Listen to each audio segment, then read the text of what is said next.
The lyrics to that song about leaving the 99 to go after the one. You know, in the Bible it tells us there's more rejoicing in heaven over the one that returns than the 99 that never left in the first place. Yeah? You know, we had 2 young people this week give their lives to Jesus for the first time this week.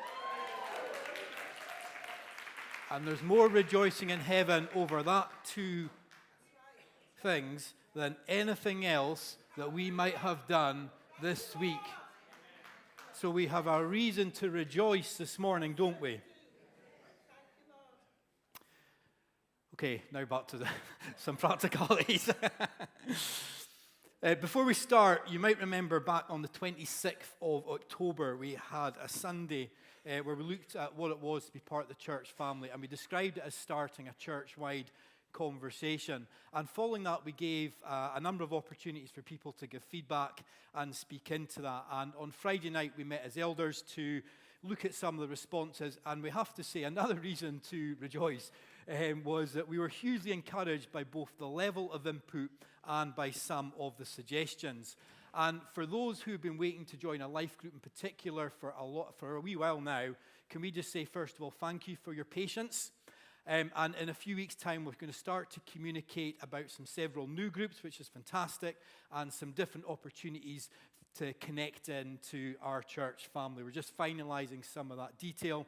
So keep an eye out for some emails. We'll probably look to communicate a little bit at a time rather than just go doof all in a winner. That's probably what we'll do. And just out of interest, put your hand up if you'd be up for being part of a church-wide WhatsApp community. And before you put your hand up, that's different to a church-wide WhatsApp group. The difference between a community and a group is, in a group, anyone can post anything whenever they want, all the time. In a WhatsApp community, it's only certain people that can share stuff at certain times, therefore controlling a little bit the information. So, for example, you're not going to get 15 messages across the week about what I've had for lunch. Okay, so there's a big difference. But in terms of a communication, put your hands up if you think that would be a benefit. Yeah? How many lunches do you have? Well, that's a very interesting question. It depends what day of the week it is. Sometimes I have more than one breakfast. And in how many in the holidays had more than one breakfast? A second breakfast, yeah? That's all right. So today, though, we are continuing our series in Ephesians. After today, we have just got 4 preachers left.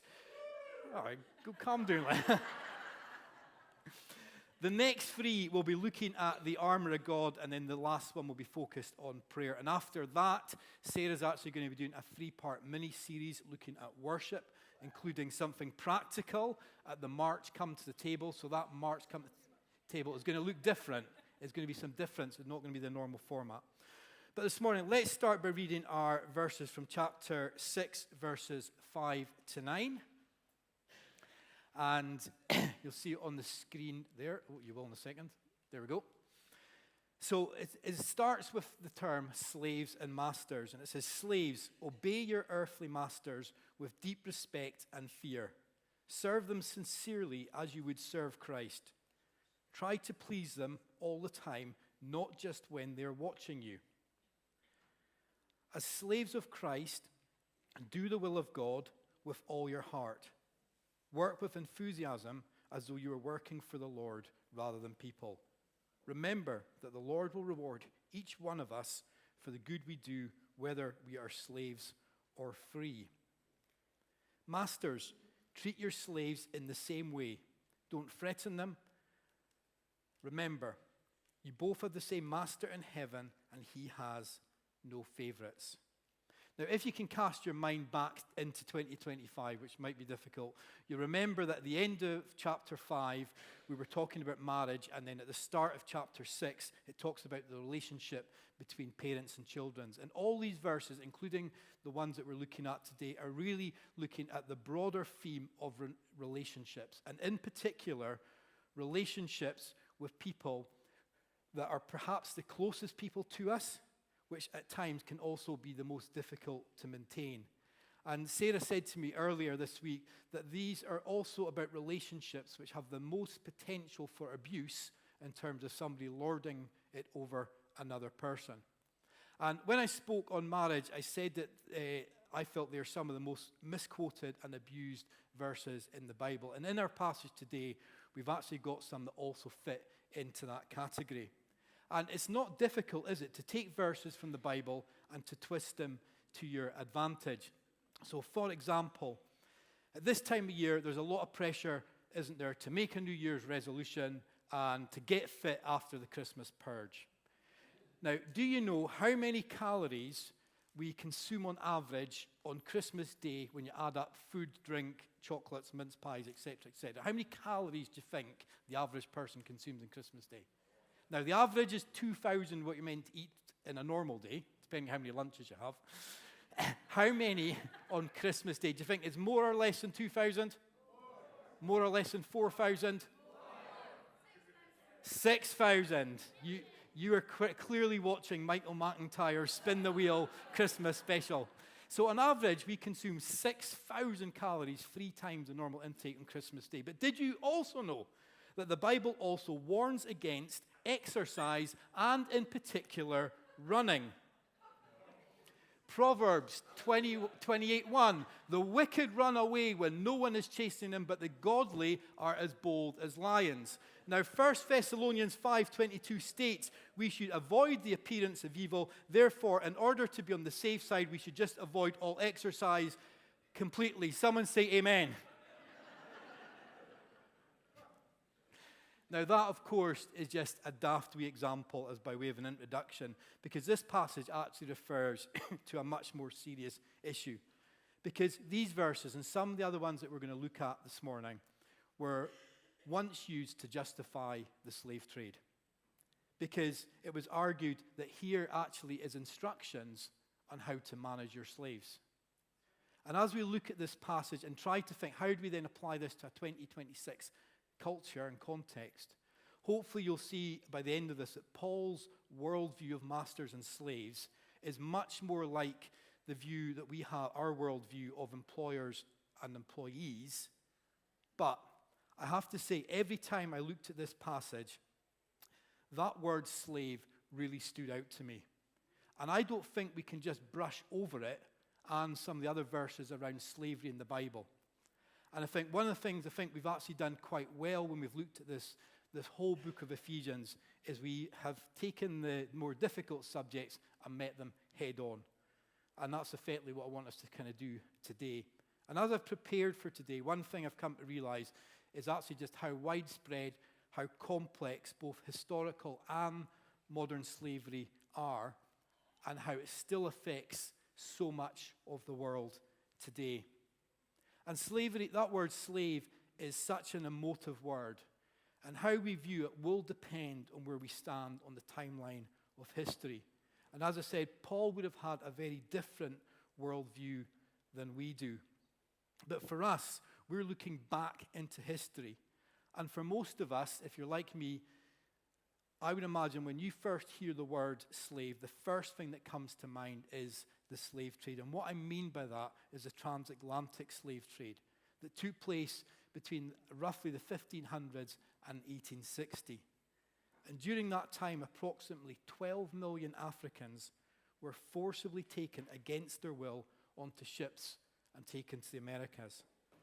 Some slaves came from prisons, others were prisoners of war, and others were simply kidnapped during organized raids on villages and then sold on to European traders who in turn sold them on.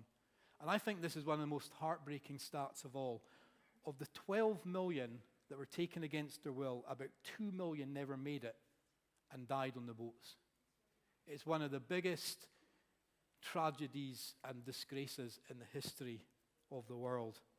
About 48% landed in the Caribbean, about 41% landed in Brazil, which I didn't know until this week, with the remaining ending up in what I would call mainland America, if you follow what I mean. They were taken to work on plantations, typically producing cotton, tobacco, sugar, and coffee. And it's interesting to note that it was really consumerism and a demand for these products that fueled the demand for slavery. So what brought it to an end? Well, eventually enough people saw it as this massive injustice and rose up against it. And one name that you might recognize is William Wilberforce. And he was a member, a British MP, who was also a Christian. And he became the leading parliamentary voice against the transatlantic slave trade. And after his conversion in the 1780s, he fought slavery in Parliament for roughly 20 years and then continued campaigning until it was eventually abolished across the world. I love the fact it wasn't good enough for him for it to be abolished in the UK. He saw this as a global fight. And he also worked very closely with what's referred to as the Clapham sect. And this was a network of influential Anglicans based around Clapham in London who believed their Christian faith should be the thing that drives social reform. Now, also in the Clapham sect was a guy called John Newton, who you might know, having written the hymn Amazing Grace. Well, he was actually a former captain on a slave ship. And he was actually the one that convinced Wilberforce to keep going in the face of such opposition, because he'd seen firsthand how awful it was. And together, them and others, they helped not only abolish slavery, but they also brought prison reform into this country, anti-child labor efforts, missionary expansion, and education for the poor. And that whole story is encapsulated in a film from 2006 called Amazing Grace, funnily enough. But one of the reasons they had to fight so long and hard was, first of all, the trading of people, slaves, which was hugely profitable. And the slave traders and others argued that it was actually biblical. So, for example, the passage that I read out at the beginning, and then another example, Genesis 9:25, and it says, "Then he cursed Canaan the son of Ham. May Canaan be cursed. May he be the lowest of servants to his relatives." And they argued that this proved that slavery was a result of human sin, and also that it could be a hereditary status. Now, William Wilberforce might be a name that you recognize, but one that you might not be aware of is a lady called Harriet Tubman. And her story is told right now on a powerful film on Netflix. And she risked her life on many occasions to free slaves. She fought in the Civil War and is one of the few women in military history to date to lead an armed expedition, which is quite an incredible stat, given this was like in the 1800s. And it's well worth a watch to better understand actually the subject and the reality of it. But the film starts with a preacher quoting to the slaves Colossians 3:22. And Colossians 3 actually mirrors quite a lot of what we've been looking at in these verses when it says, "Obey your earthly masters in everything you do. Try to please them all the time, not just when they're watching you. Serve them sincerely because of your reverent fear of the Lord." And this was done with the slave owner standing behind the preacher. Then in Leviticus 25, there are some really challenging verses around how the Israelites should treat their fellow Israelites as hired workers if they had sold themselves into slavery. Now, this would normally happen if they fell into hard times and as a way of paying off their debts. And it goes on to talk about how under the Levitical law, Israelites also had the right to buy and sell foreigners and to treat them like property. They couldn't treat Israelites that way who'd sold themselves into slavery, only foreigners. Now, when I looked at those verses earlier in the week, I had to put my Bible down and go away and have a really good think about this. Because there's some bits in the Bible I find challenging. And there's some bits in the Bible that I'm not sure I understand where you're in this, God. Why would God allow this? And how does this line up with Jesus, who we're told is a visual representation of God on earth? But when I picked my Bible back up and then started to read the verses before it, it talks about something called the year of the Jubilee. Now, the very, very short version of that is that every 50 years, there would be a year of Sabbath rest. So the people, for example, wouldn't plant or harvest any crops. They weren't allowed to store anything up in advance. They could only eat what grew from the earth naturally. And also, all debts were wiped, land was returned, and those who sold themselves into slavery or as hired workers were set free. Now that only applied to Israelites, so what would happen if you were a foreigner? Well, any foreigner was free to join the Israelites. And I just want us to ponder that for a moment, because I think we forget that. I think our perception of joining God's family is almost like a New Testament thing. But that was an opportunity under the Old Covenant and the Old Testament as well. Anyone was welcome to join God's covenant people. All they needed to do was to get if you're a man, you had to be circumcised, only applied to men. Therefore, joining with God's covenant, which with the Israelites. They also then needed to follow the Levitical law, the teaching of Scripture. They had to renounce their foreign gods and worship only Yahweh, the God of Israel. And if they did this, they were to be treated as a native-born Israelite. And in the year of the Jubilee, they would also be freed. Now you see, the whole point of the nation of Israel was that they were set apart. They were to live differently to every other nation. And in that moment of history, it was only through giving your life over to Yahweh, the God of Israel, could people experience true freedom. Can you see how that starts to point to Jesus? And I think all this makes the point that we've got to know our Bibles, and we have to put in the effort to understand the context and history of what we are reading. Too many times in the past, people pluck out different verses, don't they, to try and justify something. The responsibility is on us, isn't it, really, to make sure that we know our Bible and can challenge things that are not right. And I have to say, we're delighted that we've 37 so far signed up for our year-long reading plan in the YouVersion app. If you've seen the emails and not done anything about it, then you can join at any time. You don't need to go back the previous 11, 12 days. We won't judge you if you've missed the first few. But it's a great way of actually reading the Bible together as a church. I think it's taking me about 20 minutes in a day, so it's not long in terms of time commitment, but well worth looking at. But as we start to think about how this verse applies to us in 2026, we also need to acknowledge that slavery still exists today. The International Labour Organization puts the figures of modern slaves today at 50 million. 50 million are deemed to still be in slavery today. And that's broken down into effectively two categories. Around 28 million are in forced labour, including human trafficking, debt bondage, and child slavery. And 22 million are in forced marriages that they can't escape. And during the transatlantic slave trade, the demand for slaves was driven by consumers wanting cotton, coffee, tobacco, and sugar. And today, those stats suggest that those things have been replaced by consumer demand for things like cheap electronics, fast fashion, and sex, including prostitution and pornography. So as a society, you have to question how far we've actually moved on, with consumerism still being one of the main things that traps people in slavery.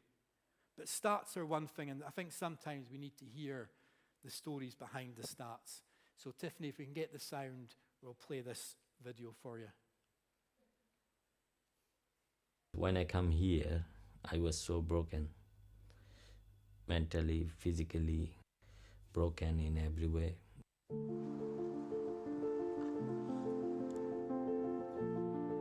Sanu is a survivor of modern slavery. It all started when he came to the UK to study. After his degree, a man he thought was his friend offered help to extend his student visa. It was a cruel trap, but Sanu was completely taken in. My trafficker, he taken all my belongings, all my IDs, everything, etc. He take a full control of my life, break all his promise. For the next 6 years, Sanu was at the beck and call of his captor. He's abusing and threatening, misbehaving with me every day, I continuously work 6 years without any day off, more than 100 hours in a week. I thought that is the end of my life. It was an observant member of the public whose concern led to Sanu's rescue. The police rescued me, and they contacted the Salvation Army. And Salvation Army lady has spoken with me that we are here to help you. The woman he talked to was one of the Salvation Army's first responders. She established that it wasn't safe for him to stay in his neighbourhood, so the police took him to a Salvation Army safe house in a different city. I was not able to believe anyone actually. It's very hard to believe someone, trust someone, because I'm a victim of believing someone. Most of the time I locked myself in my room as I was before, just feel isolated, though I was free. The years he spent in captivity have left him traumatised, and it's taken a long time for him to be able to trust people again. It's a healing process actually, and they help me through all this process. It's a combined of everything, The Salvation Army started talking with me. I started talking with them, and they given me lots of hope. They given me service, doctors, counseling, in every way actually.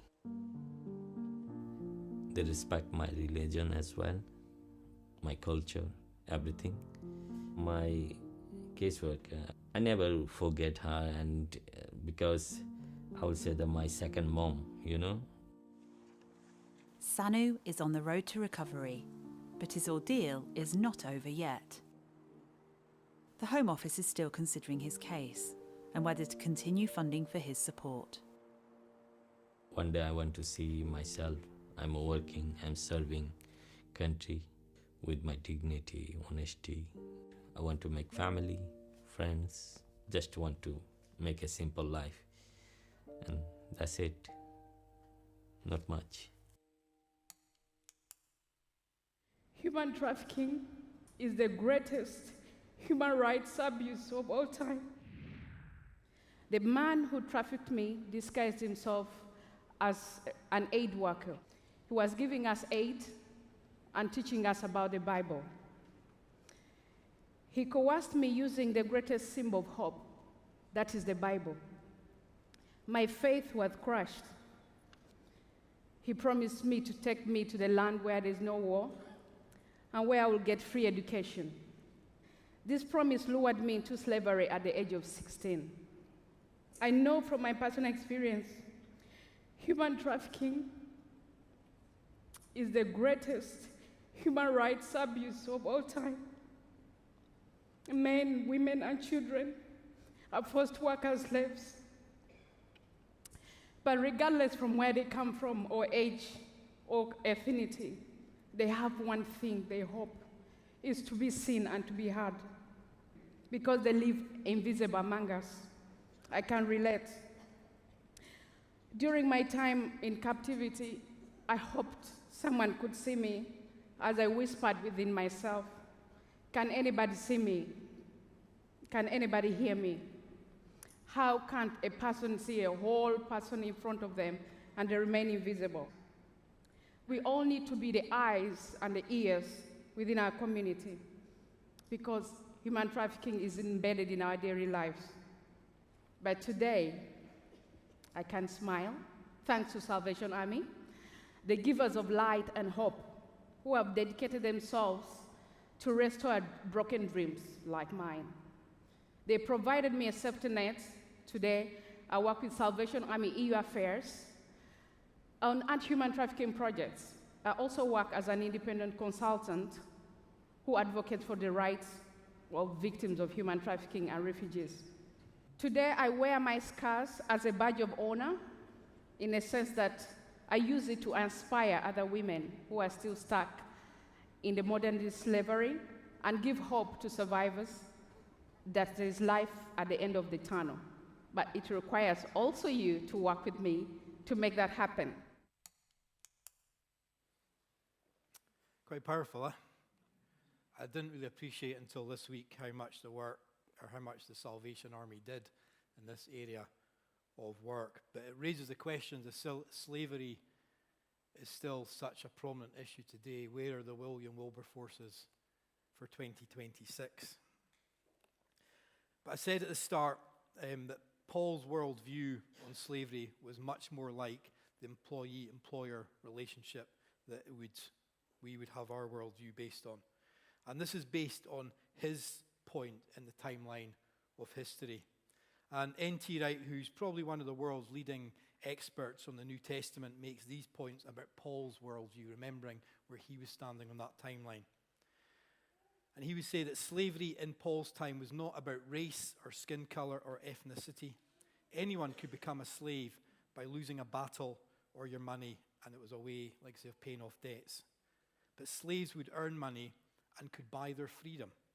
Sometimes, if they were well liked, they would just be given it.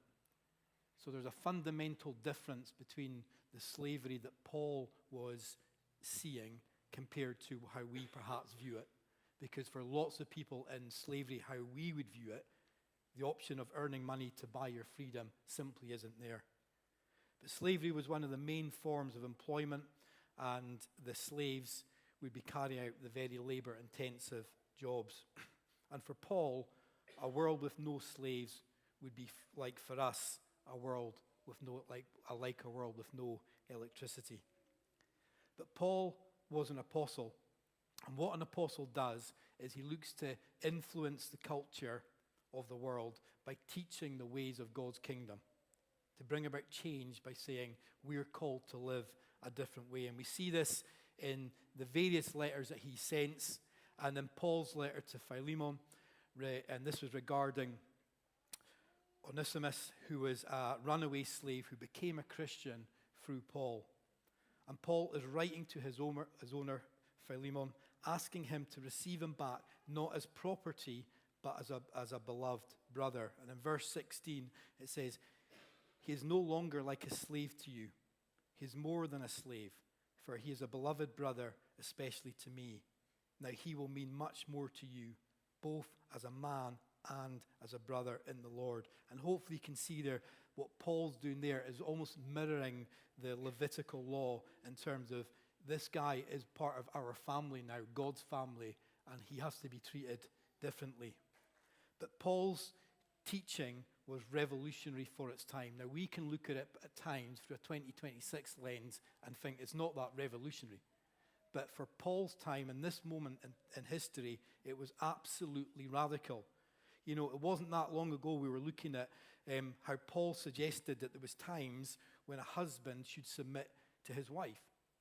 That was unheard of in his culture.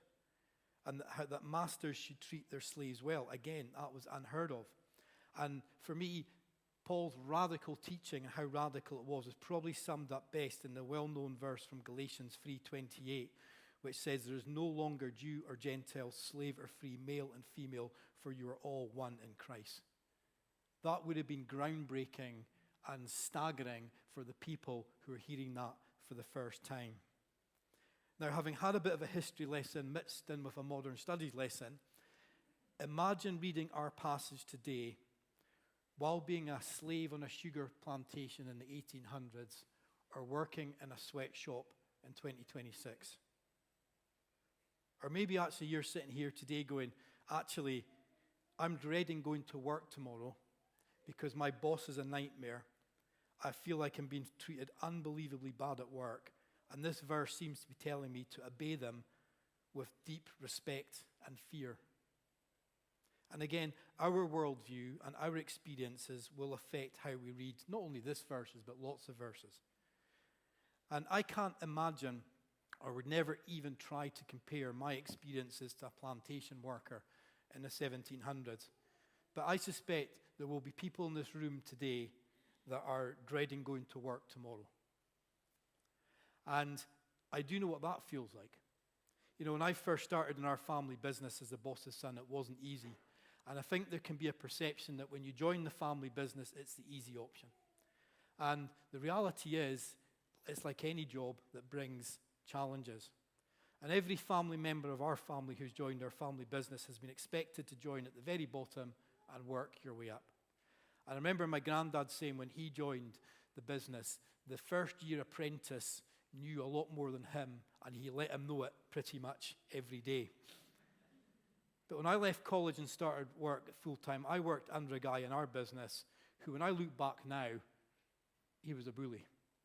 And he bullied me. He publicly humiliated me on several occasions. And it's hard when you're the boss's son. What do? Do you go running to dad and eventually, or try and make it work? Make it worse, sorry. Do you grab the guy by the throat? It almost came to that on one day, which I suspect would have made it worse for sure. But I remember going in every day and thinking, I'm going to try my best, but I know if I mess up, he's going to make sure every single person in our business knows about it. And over the years, whatever I have faced, one of the things that has definitely helped me is to try and adopt the attitude that Paul is encouraging us to have. To work with enthusiasm as though we are working for the Lord rather than for people. And when I started to adopt that as my attitude, my whole mindset around work dramatically changed, because I started to see a purpose beyond just a paycheck. That God had called me to my place of work to be an example of Jesus and to help shape the culture and to help see his kingdom come in the place where I go to work. Now that doesn't mean that every day was easy, but I think it did make those difficult days a little bit easier, because I know what I'm doing is I'm working for the Lord in all that I do. And when you go into work on a Monday or a Tuesday, whenever day it is, with that mindset, I'm here to work for the Lord, not people, I promise you it does something to your mindset. And Paul says we're to try and please those who are working for. And it's interesting the word please is in there, because it's not always possible. At times we can please God, but not our employer. But more often than not, if we act as if we're working for the Lord, we will please our employer, because we're doing things with integrity, we're doing things hard work, we're doing things faithfully. Excuse me. And for anyone who is currently struggling with the people they work with, the situation that you're feeling, maybe at the moment you feel that you're being treated unfairly. I think Michelle Obama offers some sound advice for life in general when she says, when they go low, we go high. And what does going high look like? Simply study the life of Jesus, and that will point you in the right direction. But I obviously find myself in the position of being an employer as actually managing staff as well. And for anyone who is in that situation, I won't be the only one in the room, I'm sure. It doesn't mean that we view ourselves as masters over our slaves. But the reality is that every organization needs people to manage the processes and the procedures required to make that organization work. I think most people would agree that's reasonable. And as employees, there are things that we are expected to do and to follow. So an example from our place, everyone, including the directors, Scott and I, we are expected and required to reverse park into our parking spaces in our car park. Why? Because we had a health and safety audit, and it was deemed the safest way to manage our car park. So we all have to follow that rule. And regardless of where you work, there will be equivalent rules that an employer expects you to follow. And even here at church, remembering that our church is a registered charity with the Scottish Charity Oscar people. The name escapes me. You know who I mean now. There are things that they expect us to do and rules to follow. And these aren't negotiable. These are things that we have to do. And for those of you here that are volunteers, there's some things that, again, we need people to do. So an example, Hillary mentioned it during the intro. Tiffany and Linda are doing an amazing job behind the scenes updating our safeguarding policy. They're in the process of arranging training. And if you've been contacted about that training, we need you to do it. And it's not about, and the reason we need you to do it is because it's about protecting vulnerable people. And it's also about protecting you as a volunteer. So it's really important. And that's a requirement from Oscar, so we need to do it. And in that situation, we have to submit to those who are in authority over us. And none of this is about those in management or leadership viewing themselves as masters over slaves, but it's just the reality sometimes of running organizations is that we have to submit at times to those above us. And these passages, remember, are talking about, and it's a really important point, right at the very beginning of this whole thing of marriage and children and parents, and now employers, employees, masters, slaves. It started, if you remember, about talking about submitting one to another out of reverence for Christ. At times, we have to compromise. At times, we have to be willing to submit to one another, even if it's not what we want to do, but we do it out of reverence or respect for Christ. And that's what Paul is really repeating here. There are times when we have to do that. And submitting to those over us in a workplace scenario, doing it as if we're submitting to Jesus in the moment. When we do that, Paul says, God who sees our heart will reward us. It comes with a promise. And regardless if you're an employee or an employer, we all have the chance to be like Paul and actually to change the culture in the place that we work. And I think that's particularly relevant if you are in the management or supervisory position, and what Paul is kind of emphasizing in verse 9. Actually, you have the responsibility and the opportunity to help set the culture of the place that you work. But the most influential bit of teaching I've ever come across in this, and some of you will be familiar with this, is something called the 7 Mountains, which identify the 7 spheres of culture that shape any society: education, government, religion, family, business, media, and entertainment. And some argue if these are the right 7 or if they're more than 7, and I never get bogged down in that. The principle here is that there are spheres of culture, spheres of influence that shape the culture that we live in, and those at the top have the most influence. And one of the mistakes that the church has made in the past is trying to get people from the other 6 areas to come into the church, as opposed to sending people from the church into the other 6 mountains and areas. And that's what you see with the Clapham sect. You know, William Wilberforce, John Newton, and all these guys. They were not people employed by churches or Christian organizations, but they were operating under an apostolic anointing, transforming and shaping the culture and parliament and other places to the point where slavery was abolished. Did you know that there one stat, I actually think the figure is possibly higher than this, but this is the figure I got.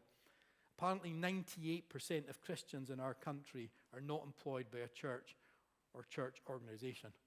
I suspect that figure might even be as high as 99%. You know, I spoke to a pastor this week who said he has a full-time job out with his role in the church, and he described it as great. He says, I'm in full-time ministry in the workplace, so I'm in full-time ministry, but the council I work for pays my wages.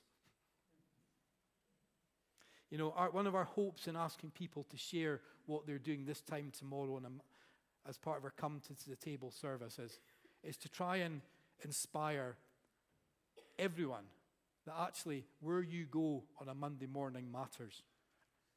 And that might be in a paid employment role, it might be in a voluntary role, whatever that role is. Because we are still today surrounded by people who are trapped in slavery. You might come across someone who's actually a victim of human trafficking in a situation and slavery in that sense. But we're also surrounded by people who are trapped in slavery to depression, addiction, debt, bitterness, unforgiveness, self-doubt, family issues, marriage issues on a daily basis. And in the Old Testament, those who were trapped in slavery could only become free by coming into a relationship with God. And in 2026, it's still the same.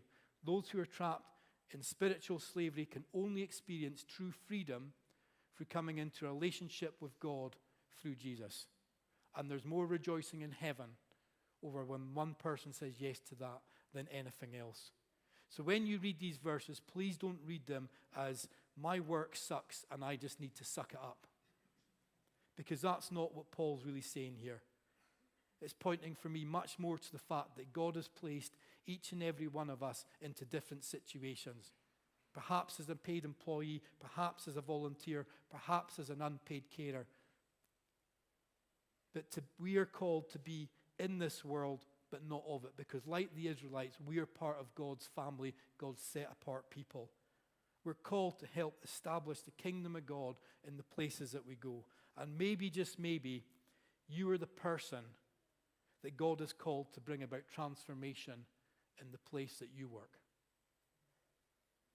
And I want to finish. Scott's going to come back and play for a few moments. But I just felt we needed to offer the opportunity for prayer this morning for two things specifically. Perhaps you're here today and you're going, I am dreading going to my place of work tomorrow. There's a situation that I'm facing that is just awful, and I would love some people to pray with me. So that's the first thing. The second thing is, perhaps you're here today and some of this is resonating with you, and you want, God, I want you to give me a fresh vision and a fresh passion for the place that I work, whether that's paid or not paid, and I want you to equip me to see God's kingdom come in the place that I'm going tomorrow. So there's an opportunity. The elders are all here. You can come forward to Scott Praise to be prayed for. And because there's two things, no one will know which one you're coming for. But please, if you feel that resonates, if you don't be shy, come forward as Scott leads, and we'd be delighted to pray for you.